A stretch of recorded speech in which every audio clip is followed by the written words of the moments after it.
Hello, and welcome to the Hi. Death Battle cast, starring Sam's dog. You're still there. Hey. Perfect. Adorable. I'm Ben. Yeah, I'm adorable. the voice of Wiz in Death Battle. I'm joined by Samuel, the voice of Sam. Hi. And this is Potato. He's very available. Please adopt him. Aw. Rescue dog, fostering. Yes. Yeah. Fostering him. Been fostering him for months now. Nobody seems interested. Oh no. Mm-hmm. He's a good boy though. All right, and we got. Well, you gotta sell him, Sam. He's a great boy. I'm an honest man. This is not the best boy. Oh no. Then we got Luis down there, voice of Luis, and also animation. I guess. And then we're joined this week by the writer of the episode that just aired, Genevieve. It's me. Hey Jen, how are you doing? What's going on over there? Well, I've been working at Target. I bought the new Twilight book. I've been hanging out with my dogs. Standard stuff for quarantine. New How's that Twilight book? Did I miss something? No, it's just, it's the first Twilight book from Edward's point of view, and it's called Midnight Sun, and it was written it was first written like 10 years ago, and it got leaked, and then Stephanie Meyer got mad, so she never ended up releasing it, and then it came out this month, and it cost $30. Ooh. Oh, okay. It's a chunk book. $30. Who knew? All right. Well, Yeah. books Thick could be so boy. expensive. Well, it's a Is that hardcover, it's big. like a pomegranate heart on the cover? It's a That's what it looked like. pomegranate. Which is... It is for sure a pomegranate. Okay, God. all right. well, who knew we were going to start obviously I off have this taste. week's episode that way? Yeah. Clearly. All right. Well, as mentioned, a new episode of Death Battle just got released. Zuko versus Shoto Todoroki, battle of everyone's favorite fire boys with a little ice sprinkled in there. We're super excited about this episode. We've had this episode planned for a while. Like, Genevieve, you started working on this at the end of 2019, I think. Yeah, maybe. When We started things were planning at normal. least. It was a long delayed episode, and I was very sad about it because, as everyone knows, Zuko's my husband. Yeah. We actually originally Starting planned off to air it strong. in the first half of the year, and it ended up getting delayed as some episodes got moved around. Worked out great because then Avatar came out on Netflix. We weren't expecting that, and it blew up, and everybody had Avatar fever right before we released this episode. So that timed out great. The Death Battle curse Death kind of Battle- worked in reverse in our favor this time around, I guess. Yeah. What is happening behind over your shoulder, Luis? oh, that? Don't worry about it. Okay. It's fine. nothing. Don't worry about it. Okay, cool. Well, I hope he keeps, those cabbages intact for once. He keeps what? I love that What? in Korra, he's like built this massive business, and I have no idea how because, as far as I'm aware, he loses his stock like every couple weeks. Insurance. Oh, that might be it. It's just been a bunch of insurance claims that have built up this massive, it's like what is it? Cabbage Corp or something like that? Can pretty I great. cut you off really quick, Ben? Because we actually are skipping out on our company all hands right now because we have a podcast to do, and that's just the way it works. Luis, you were just awarded an award for being purposeful, apparently. So good job, bud. Oh my gosh. Now you're here instead of there. So good job, buddy. Congratulations. Oh my gosh. Yeah, Thank you. Mike, our TD today clued us in on it. So yeah, good job, bud. Okay. Way to be purposeful you. with your cabbages. Yeah. Thanks, Mike. Yeah. Now Wow, I feel now I feel like a little bit responsible, like just like putting the cabbage man on top of my bed. I was like, I wasted like 5 minutes before the show to put that there, so like I feel No one- purposeful. No one will ever beat the because you're not there. This is like a common thing with Screw Attack or like Death Battle people. It's like whenever we get something, we're not there. But one year, Torian got like an Employee of the Year award, and this is when we were still remote in Dallas. And he was literally, they were just like, and Torian, and then like he was in the background of our shot because like, we had a webcam and Sean was at the front of it, and they turned around, and Torian was asleep in his chair.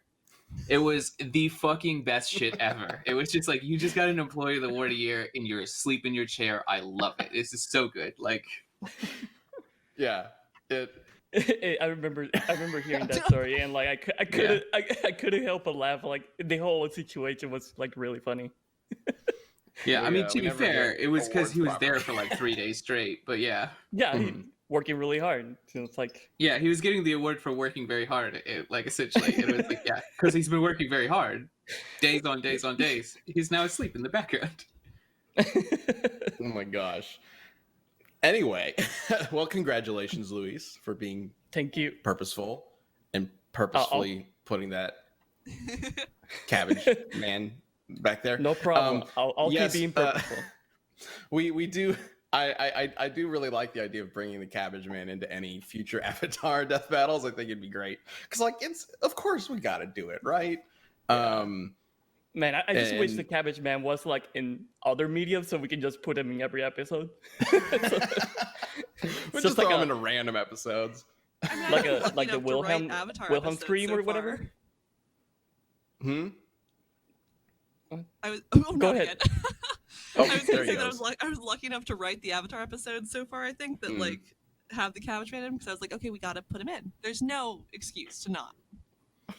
Yeah, we were close we- to not having him You have in, to have him. but we decided like it has to be there. Like we had to add this scene.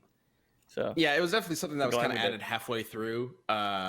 It wasn't originally planned to be this like running gag for us because it's like that's a running gag in the show, so that's not like our gag or whatever. But at the same time, it's like the point of Death Battle is to, well, aside from having characters beat the shit out of each other, is to sort of celebrate characters and the franchises and series that they're from, and bring up those things that we love.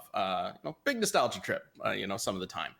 And the Cabbage Salesman is absolutely that kind of thing. So the thing that we need to add in some way to a future Avatar episode, whenever we bring, I don't know, Katara or Korra or whoever in, we need to figure out a way to add the Secret Tunnel song because it's like my favorite thing from the series and it has to happen. But we'll figure that out as we go. Anyway, we do have a Q&A to run through for Zuko versus Shoto Todoroki. If you have not watched the episode yet, what are you doing here? We're about to spoil the shit out of that fight, including who wins. So that's honestly going to be answered in the very first question. So if you haven't seen the episode and you plan to duck out or just mute this for a while, I don't blame you. But let's go ahead and jump into that. Sam, I don't know if you have the Q&A pulled up. But I can just jump in. And then we'll also talk a little bit about the animation process with Luis and the writing process with Genevieve. But of course, as we're going through the Q&A, you guys feel free to jump in and help answer any one of them. So I'll just, as you're pulling that up, I'll just bring up the first question, which is, why didn't you include Sozin's comet in the fight?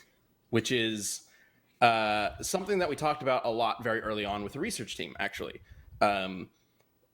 I seem to recall we might have done Zuko versus Todoroki as a community death battle ages ago, and I think we debated whether or not Sozin's comet would be included. And there's a couple problems with including it and not including it. It's always difficult when we have an episode with a character like this because technically Zuko is at his best with Sozin's comet, but he doesn't bring a comet with him into battle. He's not carrying the freaking thing. He's not able to just summon it out of the sky. It only appears every 100 years.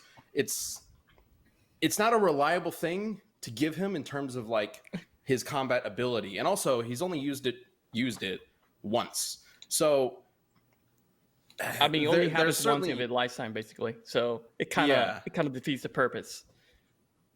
I think there is an argument to be made that you can use it and you can apply that power boost. But I also feel like if you do, you are definitely giving him something that most characters in Death Battle just don't get access to. It's kind of like Batman with prep time. Like, I know that's a completely different situation, but it is if we break it down to simplified like rules and whatnot, it's very similar.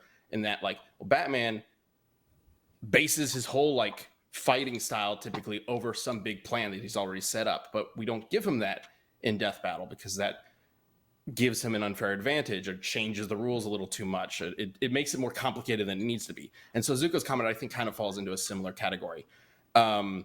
We did talk about whether or not the result would change with Sozin's comment, and for the most part, we believe that it would be a lot closer, but Todoroki would probably still have a solid advantage. You can think of it like if they were to fight 100 times, like normally, surprise, okay, yeah, Zuko lost.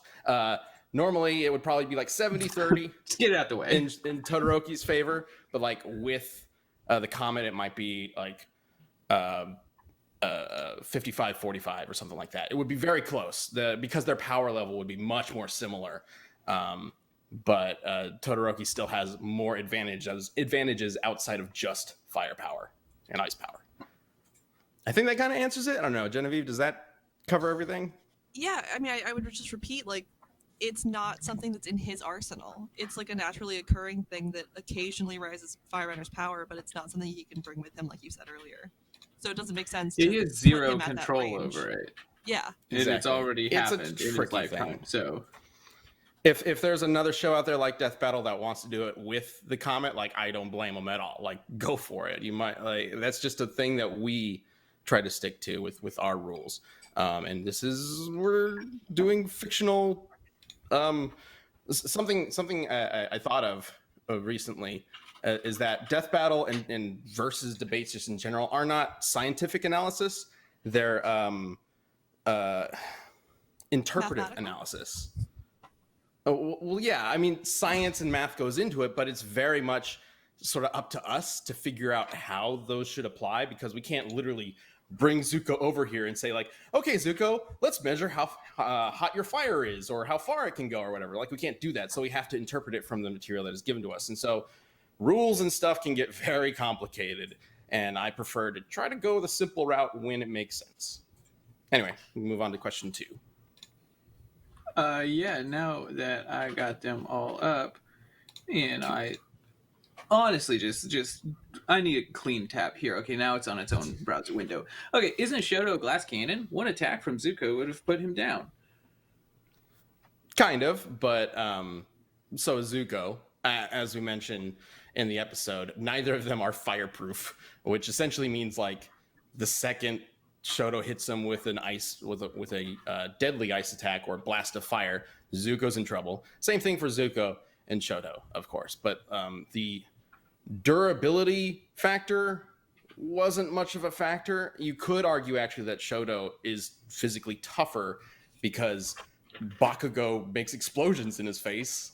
Bakugo throws off a lot of like the durability stuff from My Hero because it's like everybody seems like just a normal person for a bit, and then Bakugo blows up nitroglycerin in their face and they're just fine. So it's like, okay, I guess everybody has some level of superhuman like cartoon shenanigans going on in My Hero, but and Avatar doesn't really have that. Zuko falls down like a 2-story building at one point. That might be his best durability feat. There's a few where he's like tough, but he's not like superhuman in any way. I mean, and also, like, sure, Todoroki might be weak to fire, but also Zuko is too. Like, we can see the burns on both their faces. It's not like either of them are immune to anything. Mm-hmm. Mm-hmm. And we're going to get to it, but if you want to apply Pokemon rules, Ice is super effective against Zuko in a certain way. We'll get to that. Question 3. Oh, actually, that's the next question. Yeah, Zuko is fine in the Arctic at the end of Book 1. Isn't it only weaker firebenders who have been shown to have their bending negatively affected by cold? So Zuko obviously has those scenes when he's infiltrating the Northern Water Tribe, where he's like melting through ice and whatnot, and he's able to break out of Katara's ice prisons, which we mentioned in the episode. But after he captures Aang, like, he's fucked. Like, he goes out into the cold and cannot produce enough fire to keep himself alive because it is too cold. So, sure, he's a better firebender in the cold than maybe some Joe Schmo off the street, but it's still going to be an issue for him. Not to mention, I don't think we actually mentioned this in the episode, but theoretically, because Zuko is constantly shooting out fire and creating more heat around them, Shoto would have less of a problem with his ice power because Zuko would kind of be warming him up. The ice power is Zuko's weakness in this. So he just has more access to it. I swear to God, this was not the plan as we figured out this episode. Going into this episode, actually, I was kind of leaning towards Zuko as the winner just because of his martial arts and speed, and a lot of things came up. Actually, even the research team at first was like, yeah, Zuko's martial arts and speed are just going to make this his win. And then after I read through the rest of the My Hero manga, and I was like, we should probably re-examine some things. And it ended up switching over to Shoto's favor. So I know some people would look at this matchup and be like, well, Shoto clearly wins because he has ice and Zuko does not. But it's not as simple as that. And it definitely wasn't when it came to the research. But it definitely helps Shoto a lot more than I think we expected as we went into this fight. I think that covers everything. I kind of went off. I might have answered a future question with that, but let's go to the next one. Why was the Stain fight used as an example for Todoroki's close quarter skills when he struggles with that fight? Easy, quick question. The fact that he could dodge Stain's attacks at all is a feat in and of themselves, and it was more so just to point out that while Shoto doesn't have as much experience with martial arts and close quarters combat as Zuko, he could still hold his own at least for a bit. So while that was an advantage that Zuko had, it wasn't like an easy win sort of advantage. That's it. Cool. So then Azula's flames are significantly hotter than Zuko's, and he can block them. So why did temperature matter? Oh boy. So this goes back into what I was saying, how Death Battle is less scientific analysis and more interpretive analysis, because we don't actually know if Azula's fire is hotter than Zuko's. It's just blue for some reason. I'll get to that in a little bit. But theoretically, that means it's hotter, but it might not be. Either way, Zuko always struggled against Azula when she was in top form. She obviously was going through a lot of shit at the end of the series, which is why he was able to beat her. But when Azula is in top form, she's possibly the deadliest fighter in the entire Avatar series. Like, she's a beast, and I would love to bring Azula into a death battle at some point because she's awesome and crazy and deadly. She's a really cool character, and sad character in a lot of ways, but I love her to death. But the blue fire, the temperature specifically, was just something I kind of wanted to. So we'll get to the calc thing. Well, let's cover the calc thing. We did calculate like the power that Zuko and Shoto might have, but a lot of the calcs that we developed for Zuko in particular were like scaling him to other benders and like how much energy does it take to change water into ice in this amount of space? How much energy does it take for Aang in the Avatar state to make a giant canyon around a city that's in the comics? And that was those kinds of feats. I just didn't think scaled properly.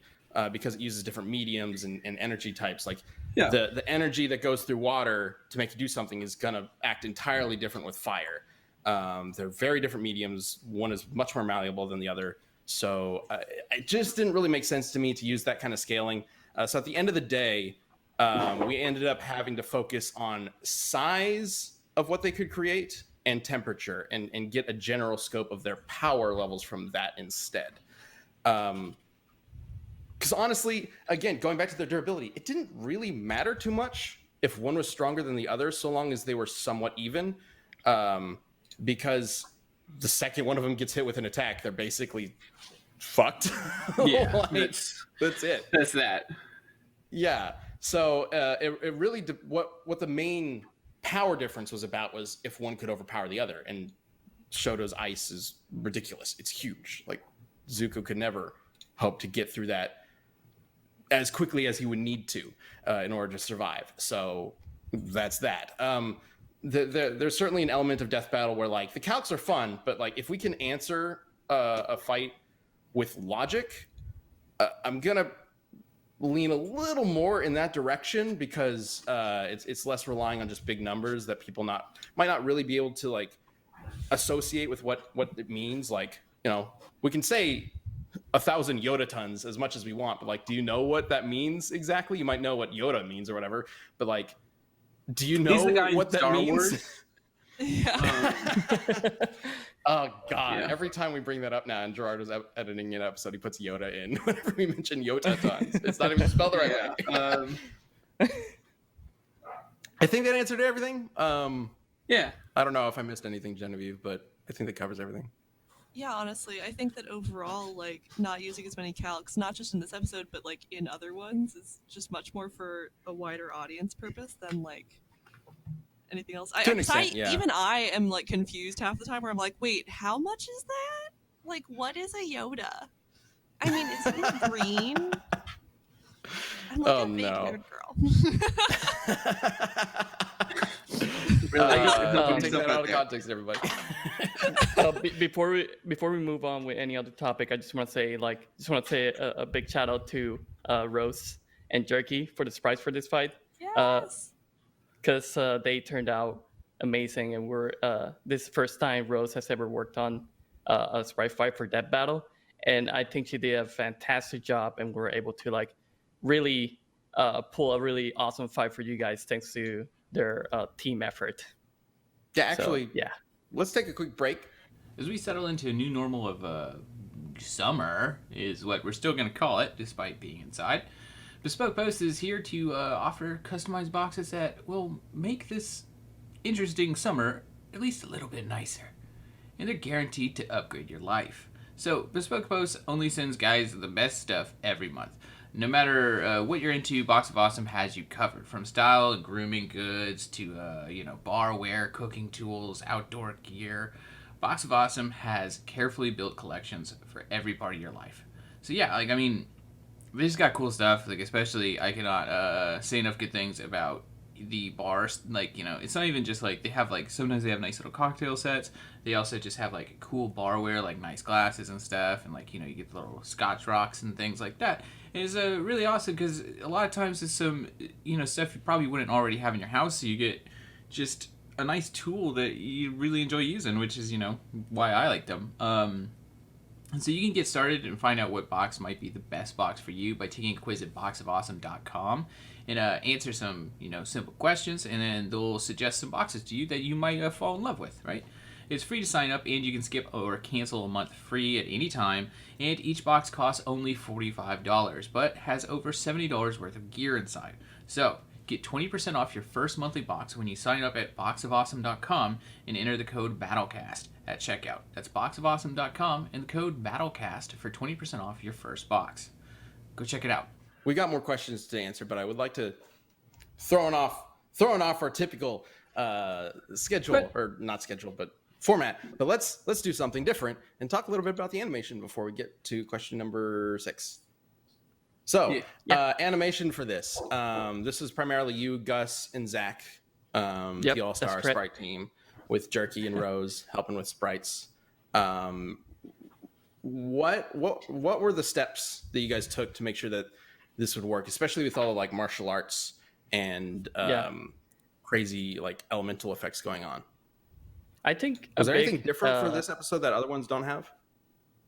I think the biggest difference is the type of like the work that goes into this kind of fights. It's like there's a lot of like effects that involve this fight. A lot of fire throwing in left and right and stuff like that. But like the way that the fire works, it's not like typical Dragon Ball Z kind of like energy throwing, and like, you know, it's just as easy as like making the character do a move where the energy is being thrown. This like is more deliberately coming from like their hands, their feet, and like they're doing acrobatics and stuff like that. So we had to keep all that stuff in mind, and like it only that kind of stuff would be take a long time to do, but thanks to like a very solid board by John, who does an amazing job every single time, we're able to kind of piece together this fight. A lot of a lot of crazy choreographed stuff that we had to like pretty much like go over many revisions, and I think we did a really solid job with the final results. There's definitely, I think, a challenge in taking a character who is very martial arts based and translating that into sprites. Because sprites typically have some sort of limit in camera angles and how you can work with. Obviously, having Jerky and Rose there to build the custom puppets for us helps a lot, but it's still a strictly flat sort of character.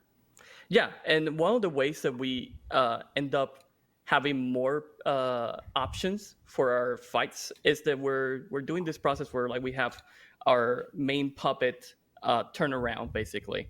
So like what that means is like we have the character separated into pieces, and they're all connected. All the pieces are connected to each other. And we animate that basically, and that's what creates this smooth sprite animation.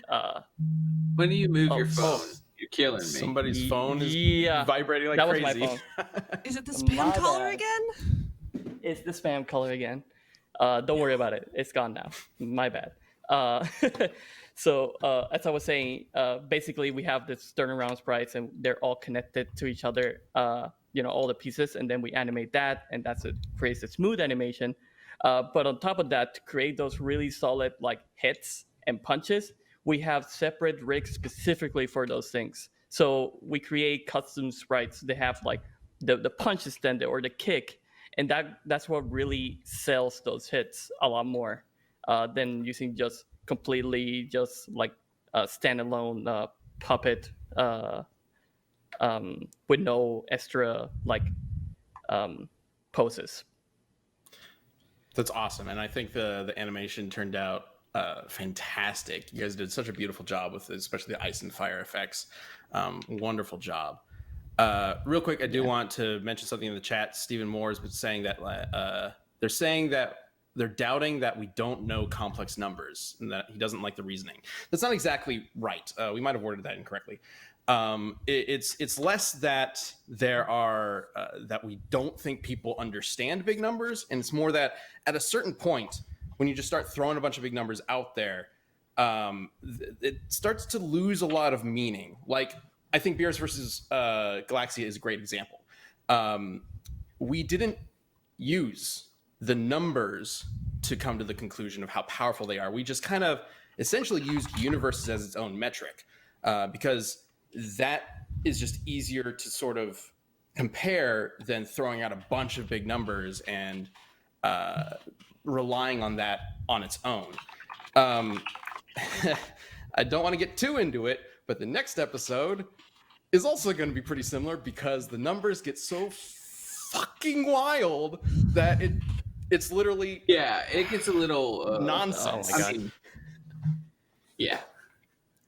If you can look up, okay, so the next episode is Wally West versus Archie Sonic, the fastest Flash versus the fastest Sonic, and you can look up any video of people calculating the maximum power or the maximum speed of Wally West or Archie Sonic, and you're going to get people just like saying like Archie Sonic is sixth dimensional and can run 50 bajillion times quantum light or whatever. Like, get into space that is just, when you try to compare it, it doesn't actually compare, because you're just breaking physics, and there's the logic of it kind of breaks down. When you get to the especially when you get to that level. Yeah, the casual jog breaks the speed of light. Like, that's when you know shit's gone out the window. Like, you're a little screwed at that point, right? Yeah. But so it's less about like, oh no, people don't know what a yotaton is, and more about, well, is the yotaton really necessary, or is it just going to make the answer itself more complicated? Because you could definitely look at some of our death battle. I'm trying to think of one in particular. You mean you can basically look at all last I had to season. explain foe, Yeah, yeah. which I will never get that. over ever. If you look at a lot of episodes last season, we definitely really leaned into big numbers a lot, and you could just pull out one episode from that season and be like, okay, totally makes sense, works just fine. But then you just start watching a bunch of them, and it's just the same kind of thing over and over. It's just like big number, big number, big number, big number, and it reaches a point where it's just like all these arguments feel the same. And it would be better if we could take a more creative approach. So that's the general idea. I hope that kind of answers it. I know it's a complicated thing. I mean, just as complicated as why we're, taking the calculations a little less. We're putting less of them in. But again, that's not like a thing that's going to happen in every single episode. It's just episodes that make sense. And this was one where it made sense. Get ready for next episode. Oh my gosh, it's a crazy one. It gets nuts. It's been a we're ride. not changing Death Battle completely. It's just specific episodes where we feel like you could look at like 2 or 3 seasons ago. We definitely had a more logic-based approach in a lot of things, and it's sort of merging. Basically, what I'm trying to do is merge early Death Battles, like logical reasonings, with the more recent Death Battles, crazy calculations, and find a nice balance between the two. That's generally it. So now it's just Wally and Sonic, haha, go zoom. That's the script. Oh Yeah, my god! whole Yep, thing. that was it. That's all Liam turned in. All right, next question. Then What the are we on? Roadrunner We are comes in and question this is crazy. Question 6. Yeah, question 6. How come Zuko didn't use any lightning? Did you guys forget? I'm sorry, Agent Indiana. The traditional calcs are not going. They're not gone. It's just, sorry, this is frustrating. I'm saying, I feel like I've said multiple times, we're not removing an entire like section of Death Battle. It's just we're mixing in something that Death Battle lost. That's all. Sorry. Yeah. Keep going. Yeah. So no, why didn't you use lightning in the fight? Did you forget? No, Uh-oh. No, we didn't forget. It's more just like he only redirects lightning in the cartoon. And while you could sort of assume that he could use lightning later on, it's not necessarily stated clearly. Yeah, lightning's a bit weird because theoretically Zuko should be able to fire lightning because he has found balance within himself. The thing is, the way lightning is used, the way it's described in the show, is cold-blooded fire. And the idea is that in order to fire lightning, you have to use bending in the show generally, and the comics generally, we talked about how firebending requires breath, or it requires movement, or a mixture of the two. It also requires emotion. And most firebenders in the age of Sozin through Ozai used a form of anger to control their fire. Most firebenders cannot lightning bend, and that is because lightning bend requires somebody to be able to firebend with no emotion, which is what I think makes Azula's fire blue. I'm pretty sure that's why. It's never stated, but I'm pretty sure that's why, because she is the only one who has that, and lightning is like her tried and true. She uses it more than any other character in the series. The idea that, like, on one hand, I kind of feel like Zuko would never use lightning because that isn't his style. He uses a positive form of firebending, the dancing dragon, and I don't think lightning would be part of that repertoire. But at the same time, it's like, well, theoretically, he should still be able to use it. But we've never seen him use it, so having him use it is kind of like up in the air. It's kind of like Sozin's comment in a way. But at the same time, at the end of the day, even if he could, it wouldn't really change the fight. And if he did in the animation, I feel like a lot of people would think that's weird. Especially those who kind of think the way I do, where it's like lightning bending is like an evil art. Yeah, I think I was gonna say, it'd kind of be like if you saw Yoda using like Force lightning. Like theoretically, he has that control of the Force, and I think he should be able to do that. But then if you see Yoda using Force lightning, that's fucking weird. Why? He wouldn't, right? Like it's it's not like in his repertoire. Granted, the idea that lightning is like an evil art or whatever does seem kind of contrary to what happens in Korra, where just a bunch of firebenders are using it to power the city, which really threw me off when that happened. But I don't know. I think there might be some sort of evolution firebending that we just never saw. I don't know. It's a very vague idea So he just didn't really want to open up that can of worms and have everybody arguing like, oh, you should not be using lightning, especially since it didn't matter to the overall verdict. All right, next question. Let's see. That would be Number 7. Firebending doesn't always require movement and breath, as proven by Combustion Man. Sparky Boom Man. So I think this might be a misunderstanding of what we said in the episode. Firebending requires movement or breath. Combustion bending, A, is a unique genetic trait. Not every firebender can use it, nor can they learn how to use it. And B, it requires breath, like deep breath. Every single time a combustion bender is about to use their power, they take a deep breath and then boom, explode a thing. So, nah, I guess. That's all. I'm pretty sure. All right, I think we're at the last question. Yeah. Well, no, there's 9. But this one's the last one for Zuko. So can you explain...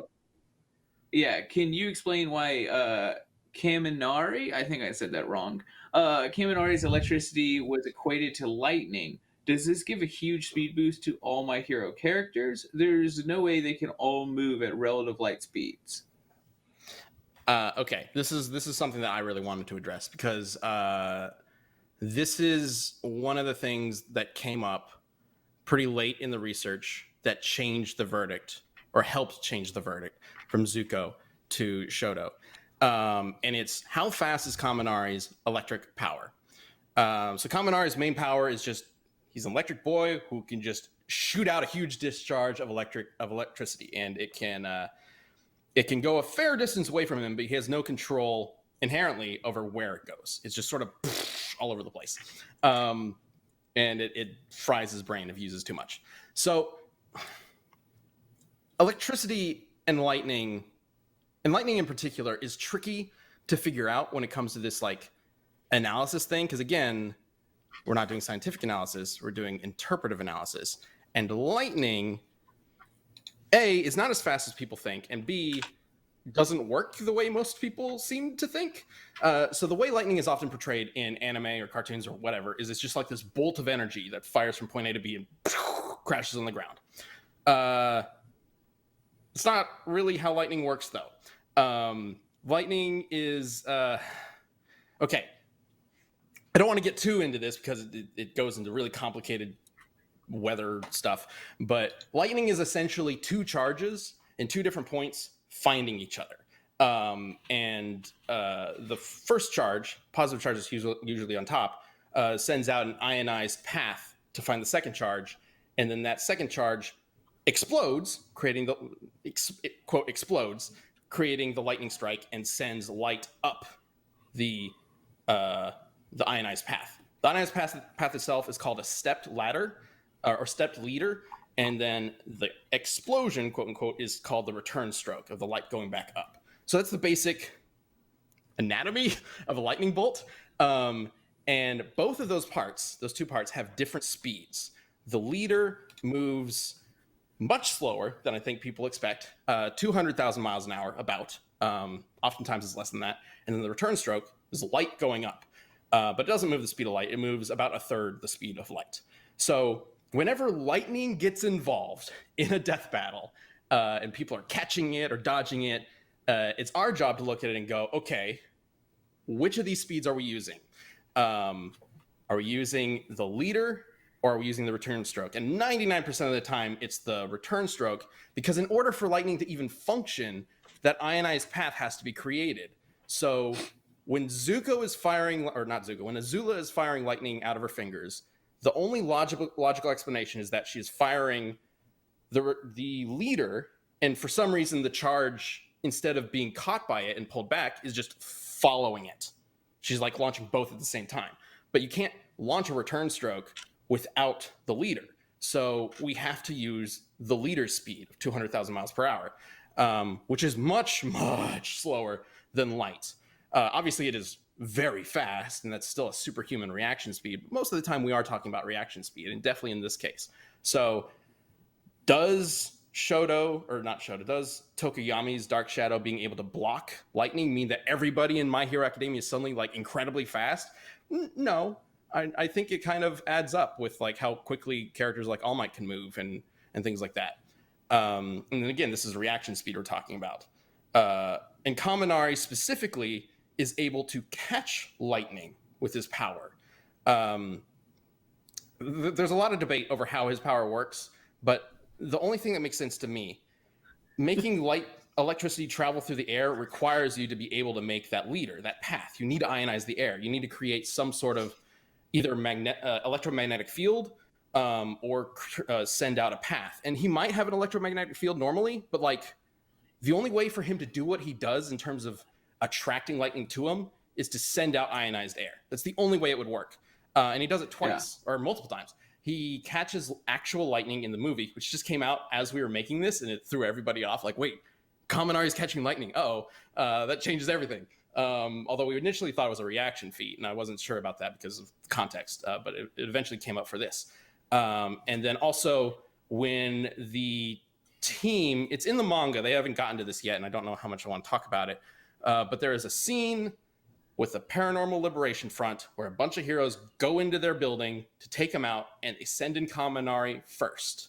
And the whole point is they have some lightning type villains that are going to try to shoot us all. You need to pull all their electricity to yourself. So the only way he could do this is if he walked in and just shot off ionized air. And then their electricity hit the ionized air and then essentially create a return stroke to him and sent all that charge to him. So I think that's how his power works. It doesn't really make much sense for his power to work anywhere in any other way. Some people compare it to like a Tesla gun, but a Tesla gun just launches a bit of electricity out in a short range. It can't attract electricity to it. Tesla guns are really cool, by the way. You should look that up. There's also the pointer and shooter that he uses, which is how he can direct his electricity.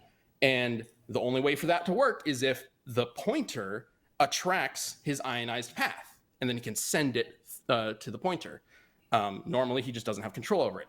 But he would also have to be able to create enormous ionized paths in order to catch lightning or all of that electricity that the paranormal villains were sending out.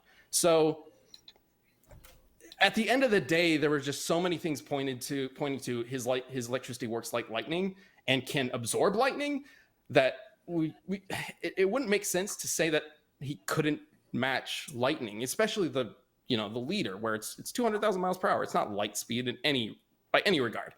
It is possible that his ionized paths are created slower than a lightning bolt. It's entirely possible. Lightning bolts move in all sorts of different speeds. 200,000 is kind of the max-ish for leaders to move. Some of them are 100,000. Some of them are 150. But this goes again into like it's impossible to really determine the exact number, similar to what we did with Beerus and Galaxia. And more so, we have to kind of look at it and say, this is what's possible. This is what makes sense to sort of attribute it to as not necessarily a generalized concept, but a most likely scenario. And then we just kind of have to go with that. So that's why we gave him lightning speed and Tokoyami's Dark Shadow lightning speed reactions. And also, Bakugo is frequently mentioned to be super fucking fast. Like every other fight he's in, it cuts to somebody who goes, "Oh, he's really quick." So like, it's clearly a thing, right? That like, yeah, Todoroki has to be quick too to keep up with this guy. So that's ultimately all the reasons why we came to that conclusion. I know some people are going to disagree with that. I know a lot of people already have an idea of how fast his electricity moves, and that's fine. Again, interpretive analysis, not necessarily scientific. But that's what we came to. That's our conclusion. Did I miss anything, Jen? I think I covered it. So I was a little bit distracted by my mom coming in the door because I didn't respond to her text. Yeah, she came to check if I was on still you. on TV or not. Yeah, that's how she framed it. She Oh, that's texted, "Are you cute. I still like on that. TV?" Still alive. And then Aw. she came in the door. Nice.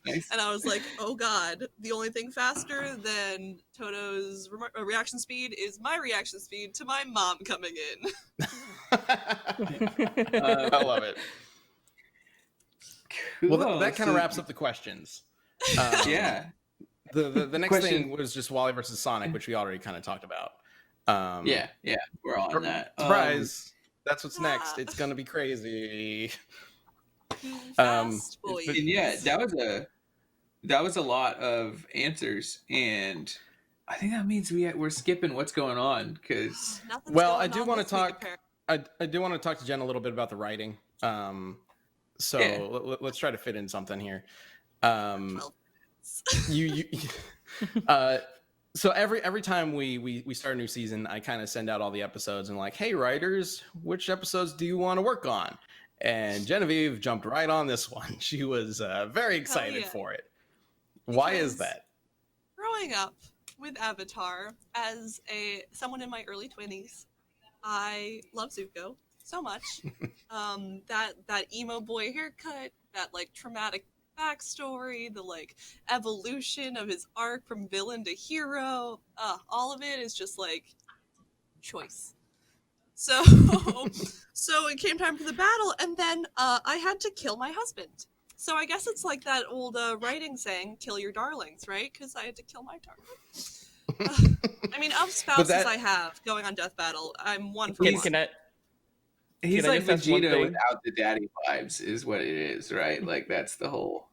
Yeah, Louise, what was your Kinda does, question? though, especially later. Did you reflect your feelings that you had over Zuko to Wiz's character in that course I episode? did. Because I felt that deeply. Yeah, there's a 100%. lot of good lines So in I it. made like one comment in the initial script, and I was like, yeah, I kind of wanted to know if Wiz could have a crush on Zuko. And Ben was like, oh, okay, sure. And then I leaned in real hard.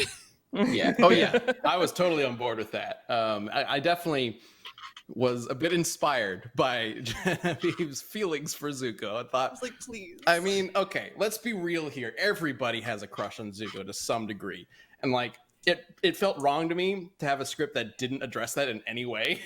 And so Yeah. when she was writing that, I was like, yeah, shit, yeah, let's do it. Of There's course. that and so many fire puns. So many fire ice Exactly. puns. So much icy hot. So much all of that. We had to fit that That's- icy hot in there. Actually, it's funny. As we were recording, Chad was like, "I'm gonna try to find a way to fit in an icy hot pun," and I was like, Well, "Chad, You this is a don't Genevieve have to, script. but It's already This yeah, is- like it's there. I literally, I've been working at Target for like a month and a half because, you know, paying those bills. And I have started making so many snack puns that my coworkers now will walk away from me if I start a sentence with, you know. Good. That's Stuff.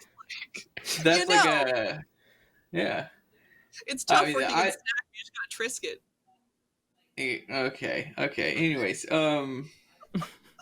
yeah, that's. I think that might be what we need to touch on. Is all right there. That was terrible.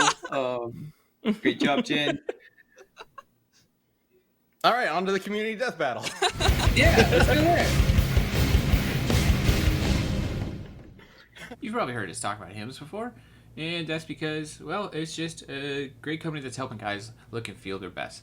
But if you haven't heard us talk, I'm about to tell you a little bit more about them. So, did you know that 66% of men start to lose their hair by the age of 35? And once you've noticed, that's the time to start doing something about it. If your hairline is slowly going backwards, or if you're noticing just anything kind of funky going on up there in your headspace, don't lean into like weird snake oil or pseudoscience. Just follow some actual medicine and science with a product like you can get from Hims. So you go to 4hims.com, the one-stop shop for hair loss, skincare, sexual wellness for men. And yeah, you can start looking and feeling better super quick. So like I said, like there's a big thing with a lot of men's wellness that is just like pseudoscience and snake oil, and like we've all seen gas station pills. Why would you buy medicine from the front counter of a gas station to help you with a serious problem? It's just insane. You should go and get actual help from doctors and scientists. And you can do that with hymns, and you don't actually have to go anywhere. I know it's a social distance right now, and it might be scary to go, to a doctor's office, especially. But you don't have to do that because you can get those visits online. You don't have to do the awkward in-person doctor visits. You can just do them over the internet. And for hymns will connect you with a licensed medical professional, and that can save you like just hours of your time. And it's completely confidential and discreet, so it's definitely a great option for the modern world right now. And all you have to do is answer a few quick questions. A medical professional will review it, and if they determine it's right for you, boom, there you go, you're good to go. Today Hibbs is going to give you the best offer. And if you're not happy with the results after 90 days, Hims will give you a full refund. And right now, our listeners can get the first visit absolutely free. Go to forhims.com/cast. That's forhims.com/cast. Full refund to price paid, available for the first 90 days. Supplies refund requests must be made between 90 and 180 days after product shipment delivered. Prescription products require an online consultation with a medical professional who will determine if a prescription is appropriate. Restrictions apply. See website for details and important safety information. So yeah, forhims.com/cast. Go check it out. And don't listen to snake oil. Listen to scientists. That is something I will always say. Correctly, it's going Rocket Raccoon versus Fox McCloud. That's what's going on. This was a Chad one. Chad picked this one. And then he decided not to be here for it. Thanks, Chad. Yeah. I think it was because I was a raccoon at the time, but okay. I forgot. I haven't that's seen out of last context. episode, and I was out. Oh, Uh-oh. yeah, What it was more of happened? that bullshit. Well, no, I was just using that program to be a raccoon for a little bit. I can't remember. Oh, we were talking about spooky You're stuff. also I didn't have a dragon? ghost, but I had a raccoon. Yeah, it Gotcha. was There was a- spicy. If there was a death battle Spicy, cast okay. out of context, that will definitely be in it. Yeah, That was a I guess raccoon they at the have time. kind of a Not drag on the It's a raccoon cast. at the time. Yeah, so we have a couple community answers. I don't know. Let's start with Rocket Raccoon. I think he had a good answer there. So I had to stitch this one together, but Rocket has a weapon that scared a weakened Thanos into surrendering. He actually attached a panel for this. It's kind of clever. He just knows it'll knock Thanos out, and then they can throw him into like a black hole, and he'll have to live forever. And Thanos is like, "Yeah, you're right. I'll just leave, because it's a better just situation for him." Anyways, he's tanked direct hits from explosives with laser blast. Has cloaking devices that can turn ships invisibles and can avoid orbital detection, and is fast enough to avoid plasma blast from feet away on a bike. A little space motorcycle, in fact. It's not just a pedal bicycle. Even Fox's reflectors can only take so much damage before it breaks, meaning that, all told, Rocket has the means to outdamage, outlast, and outfox his opponent on foot or in the air. I liked that pun. That was mainly why I was here, is the outfox. Like, I saw that and I was like, well, that guy, he gets the points. So yeah, we can just jump straight into looking at Star Foxes. Fox took out Andros while he was amped up by the Crozo spirits. Pepe specifically stating that if they didn't do anything, or if they don't get the energy under control, the planet will explode and take out the entire Lilat system. In Assault, we see the pilots comparable to their R-Wings with grounded combat. Yeah, it is a little ridiculous in all the games that, like, if you're just a guy on, like, if you're just Fox or Slippy on feet with a gun, you can, like, take out tanks and shit. Like, I'm not going to go as far as call the N64 Star Fox multiplayer as canon, but like there's some options in that where you just like are absolutely the jam. Like it's just for some attempted balance, but still. I mean, Right, but at the same time, it still requires like their fire weapons, and like what would their fire weapons be on foot? Basically, would you be like Smash Brothers kind of weapons, or like Star Fox Assault? Basically, I mean, we would have to consider Star Fox Assault, and I believe we would have to consider Star Fox 64 multiplayer as a possibility, just because Star Fox doesn't really have a single canon. Like every other game reboots the whole series, so or actually every game. I think the only canon game is the very first game, and then every other game is like, no, not even that, because Star Fox 64 is a remake of that. So there's no like Smash Brothers, timeline really. I guess Assault and what is it, Command might link into each other, but outside of that, but Command is also dinosaur planet. It has like I don't know, 36 different endings. It's really weird. There's not even a canon. Oh my ending. gosh! Most of them are really in like sad multiple endings. They become like F1 or F0 racers, but yeah, it's a weird one. And also, yeah, do you take Smash Brothers, Fox? Like that's something I think is a weird concept. I think this would obviously, if we were to do a death battle of this would obviously become like a big topic among the researchers and writers. But just off the top of my head, I think it would make sense to sort of composite everything for Fox, except for maybe some of the like real early stuff. Like there was a comic book when it initially came out that might not, I don't really remember what happens in the comic book. I know it goes into a black hole. I think the R-Wing survives a black hole. It might not match up with the games. I don't remember. There might be some things that are inconsistent, but overall, because of the way Star Fox is set up, we'd probably have to treat it kind of like how we did Shredder and just sort of combine everything that makes sense to combine. Yeah. Which includes them holding guns that can destroy tanks. So yeah. I don't know. I still think Rocket Raccoon has this one, and I see a lot of comments in the chat saying that, Rocket's arsenal is way more powerful. So I think I'm leaning towards Rocket. I like both these characters a lot, but Rocket's just a lot of fun. Do you really like Fox McCloud, though? Like, I feel like Peppy and Falco are better characters, and, like, I don't know, Fox just feels so generic to me as, like, type A protagonist. He's very much a blank slate kind of character in a way. Or at most, he's like the Luke Skywalker-esque character, like early Luke, also, where it's like, I'm going to go find my dad. How no one in that world really is named after their creature. Like, his father's James McCloud, Peppy, Slippy, like, we get this. Falco's a little on the nose, but like that would be like one of us having a kid and being like, this is Human Singer. Like, that's fucking insane. Like, no, you shouldn't do that, right? That's wild shit. So I'm going with Rocket for that reasoning. He wouldn't name his kid like Raccoon. Well, you see, the reason why I will go with Fox over Rocket is that, as far as I know, right? I don't know much about Rocket, but I do know that if we take the Smash Brothers canon, as in Fox can summon the Landmaster, it can summon the R-Wing at any point during a fight. That pretty much gives him a huge advantage, being able to not only like attack him from the ground, also go up in the sky, and just like at that point, what can Rocket do? Of course, like I will have to know more about Rocket, but I think, from my knowledge, I think I will go with Fox based on that. Mm-hmm. Summoning a Landmaster from the sky is pretty intense. Yeah. I just think, he hates being called cuddly so much, but he's very cuddly. No, I think that Rocket has a way to like react to a lot of things that Fox would bring up in a fight with, his big raccoon brain.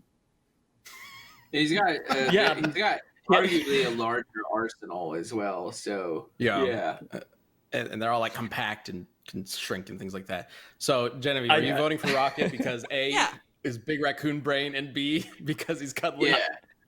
I don't know. Okay. Have you seen raccoons in real life? Like, okay, foxes, whatever, they can There's get into one stuff, that's but in the raccoons dumpster in real life, they have little hands. Like, Genevieve. Yeah. Genevieve, I need There's to ask one that's you. in the dumpster so quick story. There's a raccoon that frequents the dumpster where I live, and one day I was taking out the trash and wasn't paying attention, tossed it in, and accidentally hit the shit out of this raccoon.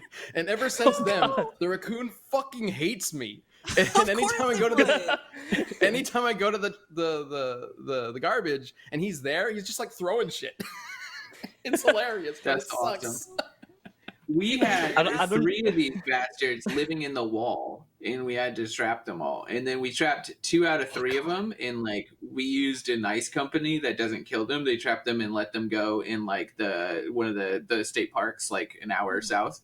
And but now the third one, I think he gets drunk or something, and he comes into the yard at night where his siblings were captured, and he like cries.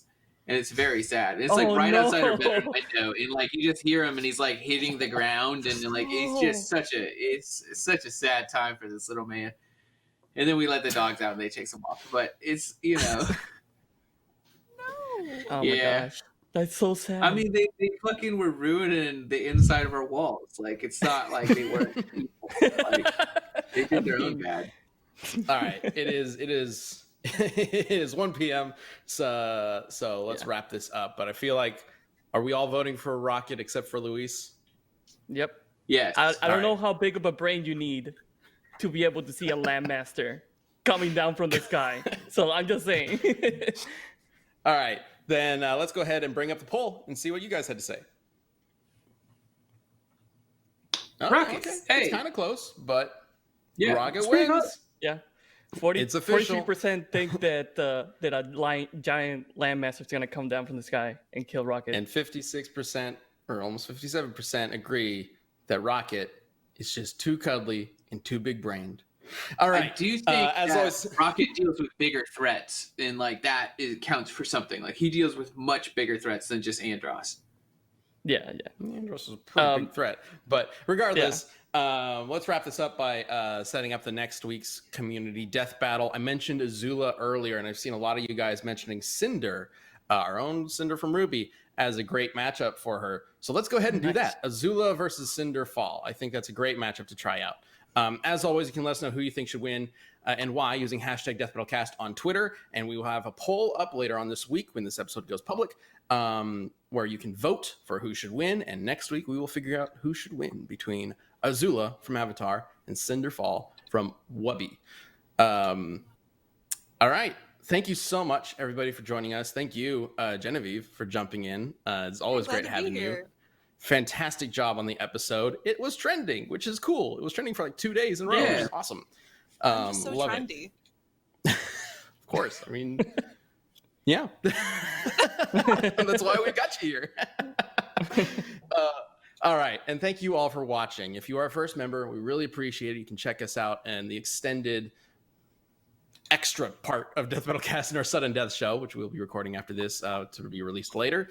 And we will see you all next week. But